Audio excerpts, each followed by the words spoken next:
Hello, this is Mr. K's, and this is 24.3a. 24.3a. The topic today is nationalism. Another word for it is patriotism, I guess. And in this chapter, we're talking about the French Revolution and how it spread to other nations.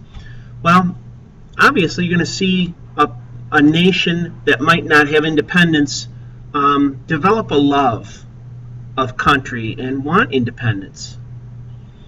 Nationalism or nationalists were not loyal to kings, but to people that you could just put down, they're loyal to their people, to those who share common bonds. They're loyal to their people, not loyal to kings, but loyal to their people and to those who share common bonds. In Europe in the 1800s, we have three aging empires. The first one is the Austro-Hungarian Empire, and in parenthesis you can put down the Habsburgs, H-A-P-S-B-U-R-G-S, Habsburgs. The second one is the Russian Empire under the Romanovs, R-O-M-A-N-O-V-S. And then the third one is the Ottomans, and you can put down Turks, the Turks.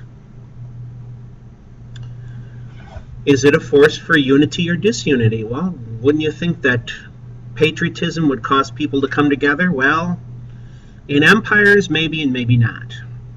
Nationalist movements were capable of tearing apart long-established empires. They were capable of tearing apart long-established empires. Authoritarian rulers soon began to use nationalist feelings to build nation states. Well, the first one we're going to look at is the Austro-Hungarian Empire. The empire brought together, ready for this, Hungarians, Germans, Czechs, C-Z-E-C-H-S, Slovaks, S-L-O-V-A-K-S, Croats, C-R-O-A-T-S, Poles, Serbs, S-E-R-B-S, Slavs, S-L-A-V-S, and Italians. That's a gang of them. Hungarians, Germans, Czechs, Slovaks, Croats, Poles, Serbs, Slavs, and Italians. Wow, that's a gang. In 1866, Prussia defeated Austria in the Austro-Prussian War. They defeated Austria in the Austro-Prussian War. The results were Prussia gained control of northern German lands, and Austria and Hungary split into independent states. Prussia gained control of northern German lands, and Austria and Hungary split up into independent states.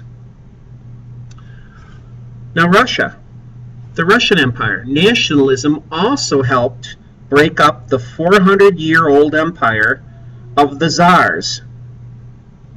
It helped to break up the 400-year-old empire of the Tsars.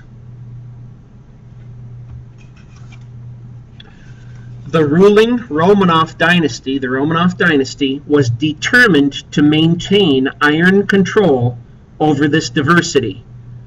The ruling Romanov dynasty was determined to maintain iron control over this diversity. And I'll show you an example of that. Russification. I know it's a made-up word. R-U-S-S-I-F-I-C-A-T-I-O-N. Russification. It means to impose Russian culture on everybody. Imposing Russian culture on everybody. Maybe the Ukrainians don't want to be Russian. Maybe the Estonians don't want to be Russian. Maybe the Jews don't want to speak Russian or be part of the Eastern Orthodox Church.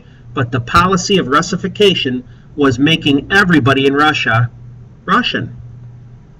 The last Romanov Tsar fell to Bolshevik revolutionaries in 1917. He fell to Bolshevik revolutionaries in 1917. Bolsheviks, you're communists. Okay. Let me go ahead. All right. The Ottoman Empire. The Ottoman Empire weakens.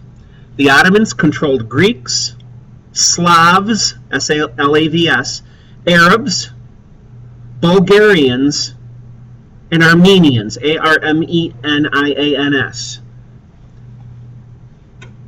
Greeks, Slavs, Arabs, Bulgarians, and Armenians. Like Austro-Hungary, the Ottomans broke apart soon after World War I. Soon after World War I in 1917. So we see these three aging empires that are going to finally break apart. Next time we talk, we're going to be talking about Italy. Until then, this is Mr. K's with 24.3a. 24.3a. I'm out.